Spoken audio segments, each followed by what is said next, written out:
Improve it, family. Oh my God. I still have chills. Today's episode blew my mind. You are going to hear from Rajkumari Neogy. She is an awesome sauce alchemist. And what the heck does that mean? She notices stuff, then brings it to your attention, and together helps you shift permanently. So Rajkumari's passion is finding the intersections of interpersonal neurobiology, technology, culture, and empathic language for business. Rajkumari's expertise is in epigenetic coaching. You're going to hear what that means. She talks all about it, intelligent bias, and the neurobiology of team culture. If you're like me and you're thinking, Erin, I'm in talent dev or an HR human being, and what are some of these words that you're spitting off of me? Don't worry. I Googled a lot before this show. But Rajkumari, I just know is going to be a lifelong friend. We had such a great time discussing business ideas. We discussed so much when it comes to the play circuit and how we can create this culture of belonging and why belonging is what we are wired for as human beings. It was so fascinating to me, the parallels between the work that she's doing and improv. And we talk a lot about those parallels and actually what happens when you can have this sense of trust with your teams, the actual science behind it, the actual things that we secrete out like oxytocin when we have this sense of trust or vulnerability.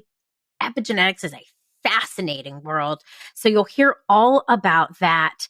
And we also get into the left versus right hemisphere of the brain. And we talk about within the right hemisphere, why your play circuit is literally hardwired to play and what that happens to our brain when we actually connect to the right hemisphere and specifically to this play circuit. Oh my gosh. So Rajkumari just is literally a fascinating human. She's worked with organizations worldwide, including HelloSign, Slack, Salesforce, Google. It's just to name a few. Facebook, you'll hear that story as well. And in 2013, she founded iRestart, which provides expertise in the areas of leadership development and organizational epigenetics. She's the creator of this iRestart coaching framework, the Disruptive Diversity Bootcamp, and the author of The Wit Factor, Shifting the Workplace Paradigm by Becoming Your Optimal Self. So take out a notebook for this. You want a notebook or the notes on your phone. You just heard me putting down my phone, my notes. I have so many notes from this show. Sit back and enjoy. Let's welcome Rajkumari Neogy to the Improve It podcast. I can't wait for you to hear this. Let's go. Are you a leader or change maker inside of your business, organization, or corporation?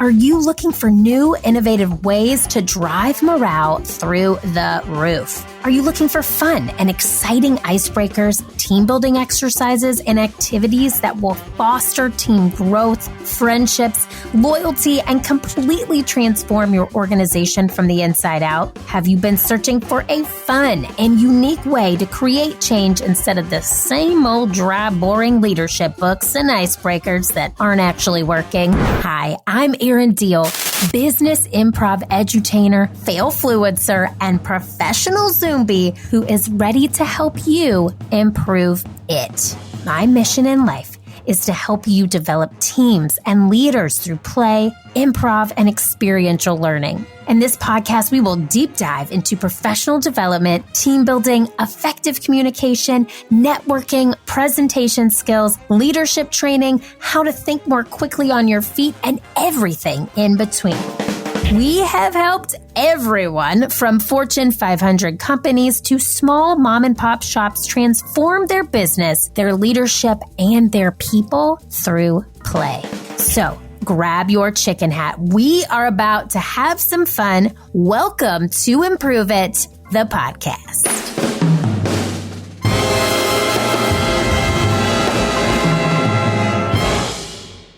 Okay. Improve It, team. Improve It, fam. I am literally, Rajkumari, welcome to the show. Welcome to the show, you awesome sauced alchemist. First of all, that title makes me so happy. So love the awesome sauced alchemist. And I want you to introduce yourself to our audience with just a fun fact about you that we couldn't find. I told you before we hit record, I was Googling you today. So what's a fun fact about Rajkumari that we couldn't find on your LinkedIn, your website, your bio? What's something that you want to share with our audience that we don't know? A fun fact. Well, I just moved and I seem to magically find these places that have the most gorgeous view. So I will share with you all that as I'm doing this podcast, I'm staring directly at the Golden Gate Bridge right now. Stop. Oh, that's a fun fact. That's a lot of people's Zoom background. So this is my foreground. That's what I was just going to say. This is your foreground. So, maybe turn the computer around. You're like, this is the real background, you guys. That's amazing. Okay. Well, congrats on the move. I know that's always stressful, but you did it and you're here now. So yep. I want to jump right in because you were one of the most fascinating people to me. I started Googling today and knew you were coming on the show. And epigenetics is something that I was new to until today. So I want you, in your own words, can you define epigenetics for the Improve It team here? Absolutely. I mean, you can definitely Google it and see the official definition, but I'm going to give you a different definition that's a more family-friendly version, not the medical journal definition, which is, the stressors in our environment, the stressors in the behaviors that we engage with, people at work, people at home, that actually impacts our cellular structure. It impacts our neurochemistry. So if we are in a workplace that's awesome and that we're playful, trusting, and vulnerable, our neurochemistry is absolutely mirroring that. Our nervous system feels safe, we're engaged, and we are performing at our absolute optimal best. When we are in an environment that is less than suitable for safety, you might have a micromanaging boss. I know I certainly did. And we might have some coworkers who are kind of unfun to be around in meetings. That also absolutely impacts our cellular biology as well as our neurochemistry. So that's the first piece of epigenetics.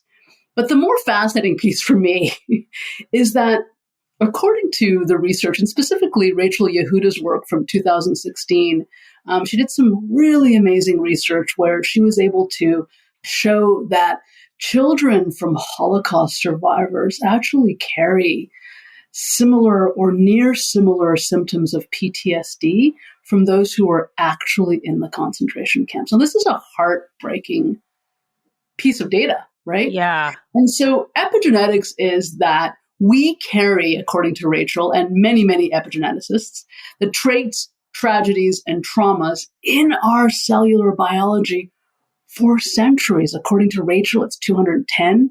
According to Dr. Joy DeGruy, it's 300. According to Resma Menachem, it's 490. And I'm like, look, it doesn't matter how many centuries, it sucks. Yeah. We're carrying this around.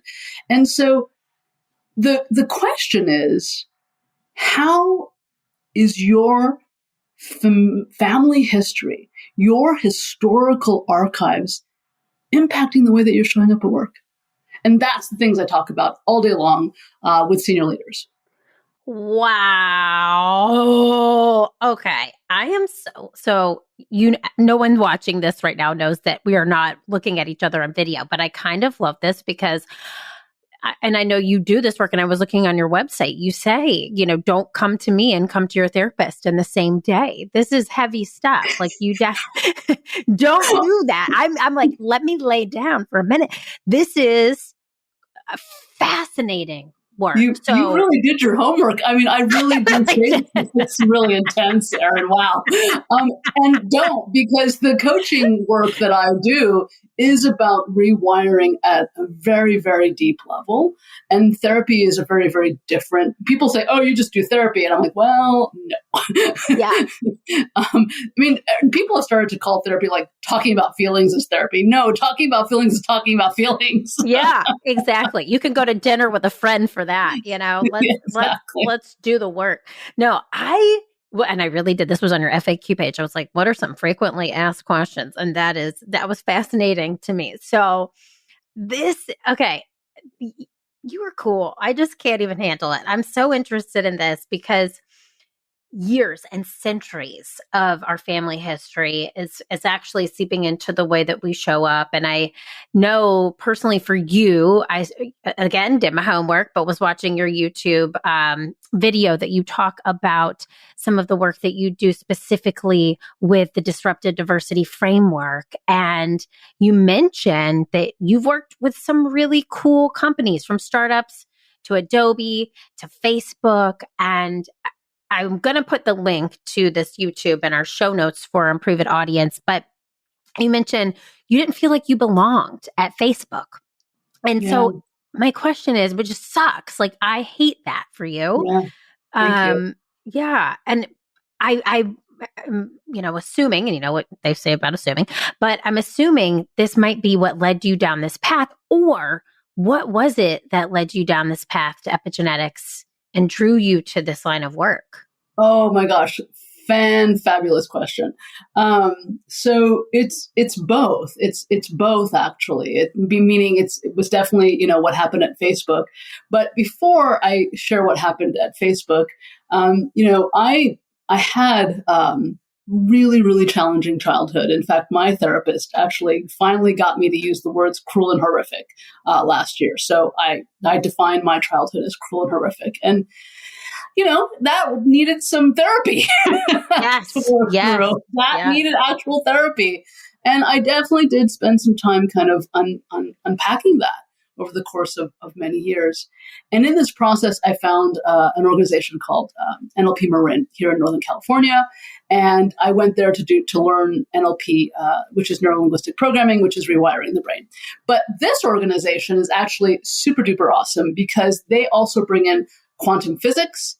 They also bring in psychology, and they also bring in this modality that I at the time knew nothing about called family constellation. And this is a mind-blowing experience. And I just fell in love with that modality and have really been, deep diving into it ever since.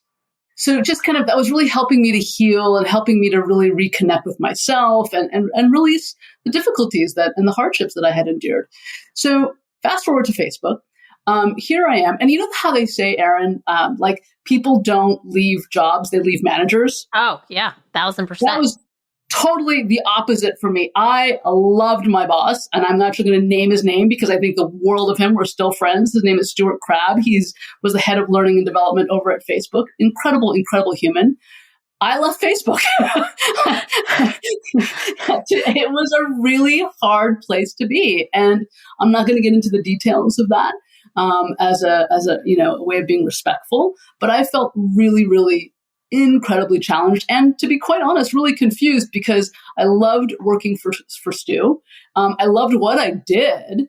And I loved, obviously, the notoriety of being at Facebook, especially at that time. And I actually ended up running from the building. I just couldn't take it anymore. And that just kind of spurred this whole journey. I left and I gave Stu a big hug. And I went off to Southeast Asia for 2 months to eat a ton of noodles, to decompress. Yes. And to really go like, WTF, what did I just experience? What the heck was that? And that pain started me down this route of, exclusion. Wait, there's research on this? Wait, there's research that says that social exclusion actually registers as physical injury in the brain. Come on, really? And that was just the rabbit hole to take me into where I am today.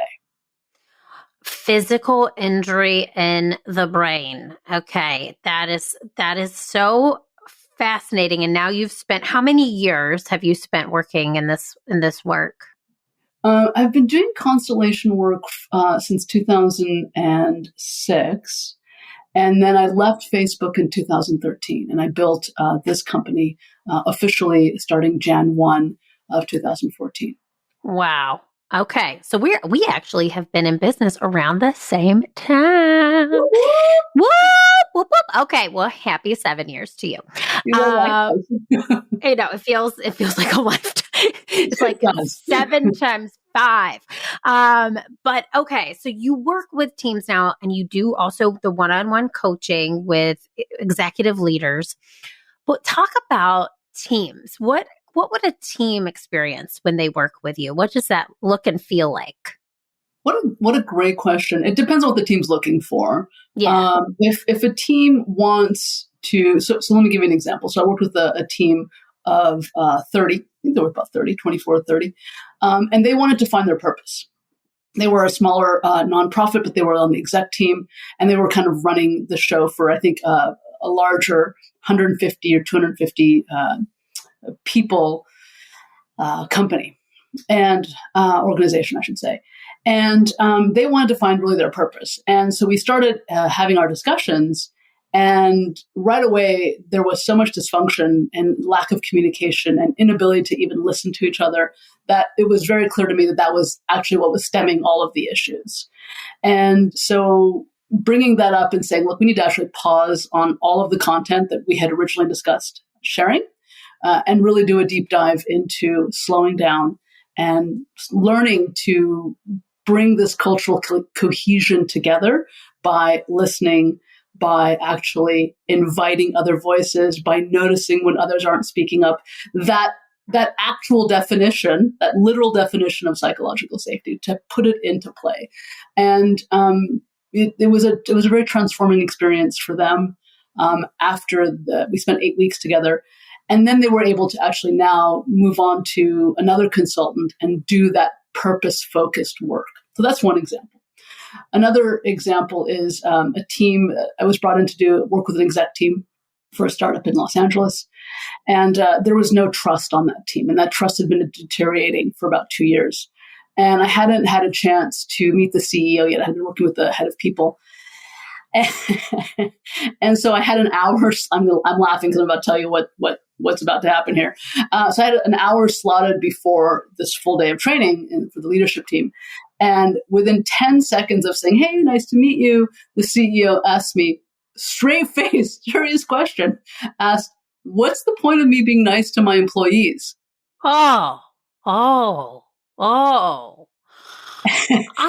of course, your mind starts going like you have all these snarky comments flying out, right? Yes.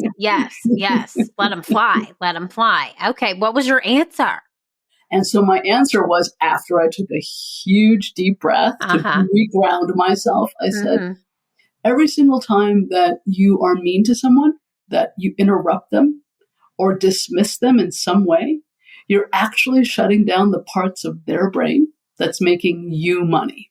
Wow. Okay. I just sounded like, keep going. Ahead, no, you go. Keep going. And that CEO had just gotten $97 million in funding. And so I remember this, like, you know how time slows when like trauma's happening? Yeah. Yes. So it was a very stressful question because I was really wondering if this person was serious when they asked the question. Sure. And they were. And I came to learn that they were very serious throughout the day and what led to the distrust from the team. But the CEO actually looked down at the floor, took a pause, and then looked back up, and then asked very sincerely, "So what do I do?" And I was like, "Whoa, this is not gonna come together today." Yeah, this is an ongoing process. How many years of your life are you going to give me? Okay. Oh my gosh. Okay, keep going, because I know there's more. I remember the CEO even asking me, like, after our hour was almost up, the CEO even asked, "So can we get trust in the next 4 hours?" Like, literally asked me this question. And I was like, look, no, we can do some impact, but no. Oh man. Okay. Okay. There's a lot to unpack here, but also what I love about your answer is not only did you provide like, here is the solution, but you also put it in the perspective of what you knew that your painkiller, so to speak, was going to hit a nerve for this CEO, right? Like you're like, this is losing you money. And that's what people don't understand. And that's okay. Rajkumari, we are supposed to meet because this is why improv is also, and I want to get to this play circuit coaching. I have so many questions for you, Please, yeah. This Good. Is where improv intersects with this, because truly you're talking about our language, which is yes, and we're speaking the same language because you're talking about noticing when people are not speaking up, putting that psychological safety in place. That is the beauty of improv work, is we're using yes and as a way to postpone judgment or just not judge, and allowing every person to be heard and feel seen and feel valued. Because if they can do that, that is when people want to show up more. When they want to show up more, that's when people are more productive, which ultimately, when everybody's more productive, everyone wins. And the CEO who's greedy makes money, and the people who actually care about the work that they're doing and the impact they make on the world thrive as well as individuals. So that is, I have so many questions for you. So beautifully said. And that, and if we even take this improv into the quantum world, right? This is what we call flow. When we're in the flow, things just happen magically. Like I was at a conference just it was last week now. I was doing a remote keynote for the Next Gen Summit. And right before I went on, they had these improv dancers. And the facilitator, the MC, literally asked them at the end, like, none of this was rehearsed. And they're like, nope, none of it was rehearsed. And that's what happens when that play circuit gets activated in a beautiful way, in the appropriate manner. That level of flow, the neurochemistry, which we'll get into, the neurochemistry just starts to secrete itself in such an organic way that it just builds on itself. And then you have the bonding chemicals that start happening, and the connection and trust that starts building. And it just becomes this, like, I'm getting goosebumps talking about it. It's just awesome. Yes. Okay. I stop right here. I have to ask you. Okay. I'm going off script, which is an improv, what I do. So this is what you're telling me right now is when we're in that state, like as an improviser, when we're using improv as a teaching tool, or when anyone is using improv and or anything that makes them get in this flow state. Shonda Rhimes calls it the hum, right? She does. Yep. Whatever it means to you, whatever that the word is, flow state. There's neurotransmitters that there's scientific evidence that proves that we are actually in a different quantum space in time. Is that what you're saying? Or explain to me, is this what I'm getting into is play circuit coaching? Explain to me more about what that means and what flow and our chemistry, what happens to that actual chemistry in our brain. Yeah. So when we have a sense, let me take a step back here. Let me listen and kind of lay us a framework down or a foundation down. When we have a sense of trust, so you can read the beautiful article written by Paul Zak, The Neuroscience of Trust in the Harvard Business Review. When we have a sense of trust, when we have connection, we have community, right? When we have a sense of vulnerability and transparency, we're automatically secreting oxytocin. When we have a sense of purpose at work and we feel autonomy, people are like, they trust us to do our stuff. And so we can do our stuff in an independent way, and we can do it our way, in a way that will, lead to helping the larger picture. When we have a sense of efficiency or effectiveness, we secrete dopamine. When we're actually being playful, the neurochemical for play is endocannabinoids. We have a whole section in our nervous system, the somatic nervous system, that secretes endocannabinoids. Now, I'm not going to get down this whole industry of marijuana and why this even exists. But when we talk about epigenetics, I'm going to try to connect all these different dots for a second here. When we talk about epigenetics, what we're really talking about are the family stories, and me specifically in my coaching, the family stories that hurt, the family stories that were exclusive, that excluded others. That's what I'm looking for, because when I find those stories from an epigenetic lens, that's where the cortisol is. That's where the pain is. That's where the hurt is. And when the hurt is there, when the pain is there, when the cortisol is there, there's not a lot of place for what? Play, joy, spontaneity, connection, love. If I'm too busy surviving my grandfather or surviving my parent, like whatever it is, right? I'm not going to be like, oh my gosh, let's go do a round of improv. I'm not going to. Yeah. That's not top of mind. Top of mind is, oh my gosh, I need to be in survival mode because I got excluded in some way. I was shunned. I was told to leave. I was ridiculed because of the way I dress or the person I love, whatever it is, right? And so when we start to, the opposite of belonging is exclusion. And when we have levels of exclusion that are passed down over the generations that have not yet been addressed, we are walking around with bodies of cortisol. And shame is the biggest dump of cortisol. That's a direct quote from Sarah Payton, who's the author of Your Resonant Self. I think she's incredible and her work is phenomenal. So if we're walking around with all of this shame unbeknownst to ourselves, where's the joy? Where's the flow? Where's the trust? Where's the vulnerability? Where's the empathy? Yes. Why? Where's the civility? Where is it? Oh, yes. I mean, this goes hand in hand with hurt people, right? Because they can't find that joy. They can't, this actually has taken me down a road really quickly of just thinking back to my early days as an improviser when I had some very, just different things happen within one of my teams where I felt excluded. I felt ridiculed. I felt as though I should not be there. I did not belong. And I will tell you what, to get to a state of play, which is what you do as an improviser, took more effort than I had ever exerted in my life. I couldn't find it. I didn't want to find it. I would not go to rehearsals. I would not show up to things because I couldn't find that because it was most likely coming from an epigenetic place, I would assume. I don't know.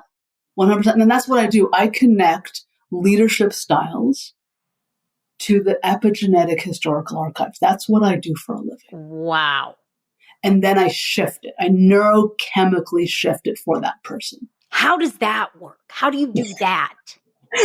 How do you do that? What is that? What is that experience like? Tell our audience, tell me. You are mind blowing right now. It is ridiculously easy.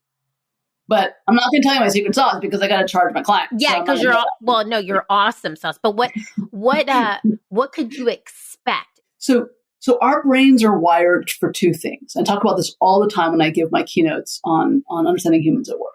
We're wired to belong and we're wired to form relationships. That's the crux of who we are as humans. And that becomes very problematic epigenetically if, we had a father that died very early or a grandfather that was in the war, or we had a grandmother who didn't show a lot of emotion and therefore didn't show a lot of emotion to her daughter, who's now our mother, right? Like it becomes a compounded issue over time.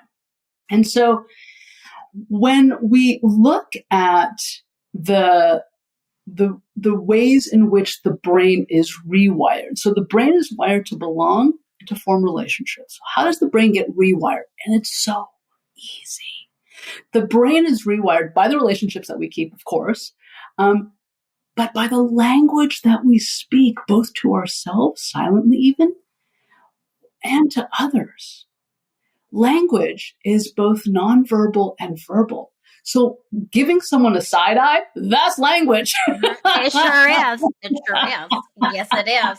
I mean, I've done it for sure on the subway. I'm like, dude, seriously, do not stand so close to me. What? Exactly. Get your armpit out of my eyeball. Thank you. Totally right. Thank you so much. That's communication. That's communication. Yes, it is. Yes, it is. I believe it 1,000%. So you're saying that you rewire the neurochemicals by helping them linguistically use their internal and external. Keep going. Let's talk about the science of that. So Jaak Panksepp wrote a book called Affective Neuroscience. And this is actually where my co-conspirator and co-creator, Sarah Payton, who I quoted earlier, and I have brought this work in our content together. Jaak's work, Affective Neuroscience, looked at how our brain is wired for emotion and motivation. That's his body of work. And he called it the circuits of motivation and emotion. And the left hemisphere is all about our motivation. And that's where the dopamine hits. And that motivation circuit is our get stuff done circuit. That is our problem solving and our build stuff circuit. But the right hemisphere is where all of the emotion is. Now, the issue with this is if we kind of rewind 40 years ago, we remember hearing vaguely people were saying things like, leave your emotions at the door. Anyone remember this? Oh yeah. I sure do. There were signs. There were like the like big quote boards at like the lunchroom, or like the break room. Leave your emotions. If I'm leaving my emotions at the door, that's my entire right hemisphere. Yeah. Okay. Leave your right hemisphere at the door should be bring your right hemisphere with you. That's the new motto. We're going to call. Exactly. And so when we start to look at what's in the right hemisphere in terms of the circuitry, what we quickly find are the care circuit, which is all about empathy. We have the play circuit, which is all about creativity and brainstorming and design and innovation. We have the panic grief circuit. This is all about feedback and awareness. Ever had an employee who didn't want to take feedback or got super defensive? That's their panic grief. That's actually muted or frozen. We have a fear circuit that ensures safety and does risk assessment really well. We have a rage circuit that is so beautiful in being an ally, advocating for others, protecting our team, and providing air cover. We have a disgust circuit that knows how to delegate, hold boundaries, and say, you know what, I'd love to, but my plate's too full right now. See if so-and-so can take on that project. And then we have the emergent circuit. Jaak called it the sexuality circuit, of course, because that's how our brain is wired as humans and as animals. But Sarah and I have renamed it to the emergent circuit to make it a little more connective back to the workplace. And this is where our growth happens as a human in the workplace. This is our professional development and our personal development. Of course, we have so many perks and resources, ERG, IRG groups. That's where our personal self gets held in the workplace. Now, let's go to the neurochemicals, and specifically the neurochemicals for play. In that play circuit, we are literally hardwired to what? Play. Yeah. And we are literally wired to be delighted in that play. And when we have those needs of play and delight met, all of a sudden what starts to happen are the emotions of spontaneity, which is exactly what you do. We have the emotions of happiness and the emotions of joy. This is all what you do, Erin. It is. And I'm like kind of getting a little tear. I'm taking notes listening to you right now. And I'm like, yes, keep going.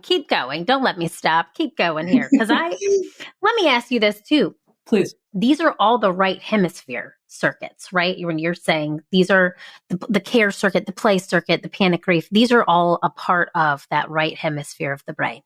Yep. And what's really interesting is the right hemisphere connects us to our body. And when we are too busy focused on problem solving, analyzing, measuring, and comparing, we're losing access to our empathy if we're not taking a breath and moving over to our right. And B, the left hemisphere doesn't have a sense of relationship. The right hemisphere does, but the left hemisphere doesn't. So anytime there's new information, now I'm going to just very gently say this very softly, social media, anytime there's new information, how the left hemisphere has to process that information is through blame. And guess what blame does? It feels so good because it secretes dopamine. Whoa, you are blowing literally my left and right hemisphere out of the water right now. Your whole human self. My whole human self is I'm gone. I'm dead. This is my ghost. Hi. Okay, this is crazy. So how we literally get out of blame is it's so simple. Literally take a breath. That breath gives you an opportunity to come over to your right hemisphere. And hopefully you have your empathy circuit, that care circuit, beautifully online. And you can go, wow, that sounds really difficult there, Erin. Right? That's the connection piece. Yes. Versus, well, why'd you do it that way? That's it. And we're wired to connect, like you said. So that's why oh my God, this play, can I ask you this question? This just came up as you were saying these things. So I have a 2-year-old, right? 2.5-year-old. And I watch him all day long play. And so imaginative. I mean, some of the things I'm just like, where does this come from, right? Very verbal, which is shocking to everyone. No one. So is there something different as we get older that happens to our right hemisphere and our play circuit specifically, that we kind of lose that hardwire to be delighted in that play? We lose that emotion of spontaneity, that sort of shield, like I used to call it. I used to say that we wore masks to work prior to 2020 because a lot of people have these masks up as shields or barriers to play, because play means I'm vulnerable. Play means that I'm not Mr. or Mrs. or they or whoever's, I'm coming in today as a robot to transactionally do work. We're losing that connectivity piece. Is there a change that happens as we grow older? Your question is so important, Erin, because here's the answer to your question. Our brain is wired for what again? Belonging. And the play circuit does what? Play. Yeah. Right? And all of a sudden, we start to grow up and we're looking around and we go, wait, people aren't being as playful. Wait, so I need to belong, but in order for me to belong, I can't play. Oh, yeah. Oh, okay. Okay, these are the rules. These are the rules of belonging. Oh, okay, great. Okay, so I won't feel rejected if I don't play. Awesome. I will give up playing literally to not feel rejected. This whole concept of culture fit that nobody wants to use anymore, culture fit was always about avoiding rejection. I've been talking about this from the beginning. Like, I will fit into your culture so that you don't ridicule me, so that I don't feel pain and go home and drink a bottle of tequila when I go home every night. Yeah, that's it. That is it. I mean, you can still drink a bottle of tequila, no problem. But yeah. I mean, you can have a couple sips or maybe like a few, But I will say this: that is fascinating, because you can look at any angle of your own life, or anyone can look at any angle of your own life, and I've definitely let go parts of myself. And I'm just speaking personally to fit in. We've all done it, right? And then I'll tell you this for free. When I showed up at Improv 101 and walked into class and allowed myself that play, that's when I said, this is it for me.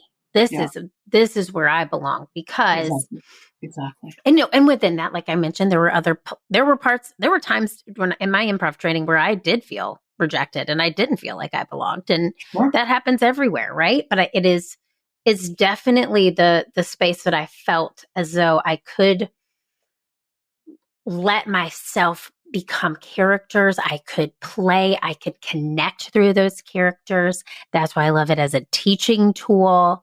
That's why I love that you have the actual data and the science and the evidence behind it. Oh my, I want to talk to you I could make this a 3-hour show. I could Let's make do it. this a 3-hour show. But Everyone grab some popcorn. yeah, get some grab it to whatever you fancy. Get comfortable and lay on a couch. No, I am truly fascinated by your work. Let me ask you this. What's one of the coolest transformations that you've experienced? And I know you can't, name names or teams, but what's one of the coolest transformations you've witnessed when working with a team who's doing this type of play circuit coaching that you do? That is really a difficult question. What I will say is that I hold these 12-week biology of belonging boot camps. Okay. And I hold them within tech companies. And I was really blown away in the last few months that people who we had just completed one of the boot camps for one of the companies, and I'm constantly on LinkedIn, and I started seeing people post testimonials unsolicited. Like I didn't, unbeknownst to me, even it was just coming as a notification that was mentioned in a post, right, on LinkedIn, and you can still see these posts that the boot camp was changing their lives. That's cool. And that's the best unsolicited feedback that is positive, and sharing is like you've touched lives. You're helping change and touch lives. And I was talking to one of my mentors, and I was like, this is so hard for me I did not change their lives. They changed their lives. Yeah. And she said, yes, but you offered them a key. Of course, they picked up the key. They unlocked themselves. They did all the work. Yes. But you offered them the key. And I was like, oh, yeah, that's it. And I think the content for me is literally a bunch of keys yeah. For you, for all of you to pick up whatever feels resonant. And not all keys are resonant at all times. Sometimes you got to unlock this door. Sometimes you got to unlock this window. Wherever you are in that moment, whatever resonates, whatever it is that you're being called to work on in your own journey of life, that's the key right there. Oh my God. I want to go to this boot camp right now. I am in this moment. I mean, this is cool. And I don't like to give this podcast a bad rating. This is cool shit. Okay. This is just cool shit. This is literally fascinating work. It's transformative, as you can hear through the testimonials. Like I said, I can make this a 3-hour show, but I want to have a little bit of fun, which was you and I like to set a little goal. I set a goal before we do the show with the guests, and you said you want to have fun. So I want to have a little bit of improv in here for you. Oh my God, amazing. Let's do it. Okay, let's do it. All right. And so there's a game I love called New Choice. It's a tried and true improv game. So here's what I want to do. Okay. I want you to tell us about epigenetic play circuits. Okay. I want you to talk about team culture, the neurobiology of team culture, and epigenetic play circuit coaching. And as you're talking about it, at certain points, I'm going to say new choice. Okay. And when I say that, I'll say something like new word, new phrase, new location, new whatever it is. And you're just right in that moment going to have to change the word and keep going from the word that you changed it to. Does that make sense? So if I was saying, today I ate a sandwich, and I said, new type of food. Today I ate a pear. I love pears. Pears are, and then I would just keep going. Oh my God, this is going to be awesome. It's going to be very confusing, but it's going to be awesome. Let's exactly. It's exactly. And it's play. We're on our right hemisphere. We're having fun. Let's do it. Okay. So, all right. Tell me about the work that you do. So I'm an executive coach, and I work in the world of epigenetics and new choice. And some really bizarre science that that has lots of books written about it. Daniel Siegel is the neurobiology person, and new author. The woman who wrote the Danger of a Single Story. I can't remember her name. She has a TED Talk. She's awesome. Anyway, TED Talks. I want to have a TED Talk one day. New type of speech, new type of talk. I want to present my entire Understanding Humans at Work singing. I want to sing the whole thing. New type of way to present it. I want to do Understanding Humans with charades. No one will understand anything. Neurochemical. I'm going to be, no, serotonin, no, oxytocin. Oh my God. Okay, but Do you let's not stop know there. that this is endogenous opioids? Come on.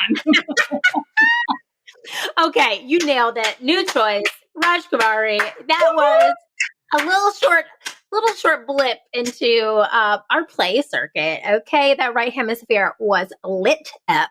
I loved that, and I truly just am amazed at the way you inject humor into the work that you do. It's fascinating. You're from what I've seen and Googled, you're a fantastic facilitator, and it's, as you said, you've got the testimonials to prove it. And I want to ask you this last question. So we say that at Improve It, you're it. The it can mean so many different things to so many people, but it's really your it is that thing that you feel like you're put here to do. So what would you say is your it? I'm the key maker. Yeah. We need to get some keys that you can just pass out at, like, when in-person events become a real thing again, you need to be giving out keys. We need key with chains, all the things. Do we have keys yet, Rajkumari? Do we have keys? I love it. I need to play that clip in the Matrix with the key maker, we're really coming up with some ideas here today. So, okay. It's amazing. Well, tell our audience too, how can they find you if they want to learn more about you and your fascinating work? Tell them where they can find you. Absolutely. So, of course, you can go to rajkumarineogy.com. That's my executive coaching website. I am building a new website. It's called ibelong.com. There's just a landing page currently available. It will eventually house all of the content in a self-paced format. To learn more about the biology of belonging or anything else that I've mentioned, including understanding humans at work, go on over to ibelong.com and sign up for our next newsletter, which has not even started yet. So I don't know when we're going to launch the company, but whenever we do, you'll be the first to know. Yes. All right. We're going to link up to all that in the show notes. And just thank you for being so fascinating and reminding us that our right hemisphere needs to be activated every day. That's where it is. Okay. And I am just honored, thrilled to have you now as a colleague and a friend. This isn't ending here. You're going to hear from me again. I want you to know that. So thank you for being a part of this show. Thanks for talking with our audience. We appreciate you, Rajkumari. Likewise. Thank you so much for having me.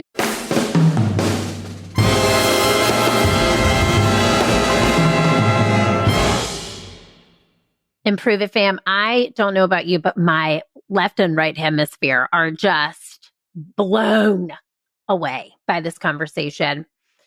So many interesting tips and scientific evidence that backs the research that we do here at Improve It using improv to train you to be your best self is activating that play circuit. So what I want you to take away from today's show is this. I want you to ask yourself this question. Am I allowing myself to engage in play? Am I allowing my team to feel like they can belong here? And am I allowing myself to really drop this hypothetical mask that I wore to work before and engage in play? Am I engaging in play every single day? That's what I want you to ask yourself, and write that question down. Am I engaging in my play circuit today? Am I using my play circuit today? Make that a goal for the next week and see if that transforms the way that you show up at work, the way you show up for your team, and the way you show up for yourself. I'm so grateful for this conversation. I love this show because we talk to the coolest people, and Rajkumari is cool. Oh, thank you so much, Improve It fam, for showing up here week after week.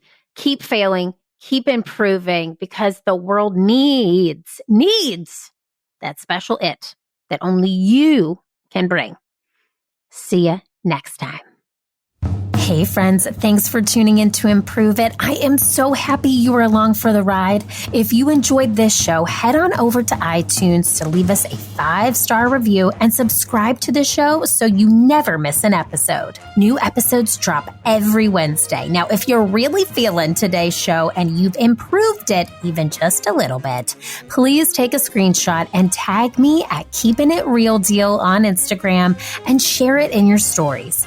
I'll see you next week, but I want to leave you with this thought. What did you improve today, and how will that help your future successful self? Think about it. I am rooting for you, and the world needs that special it that only you can bring. See you next time.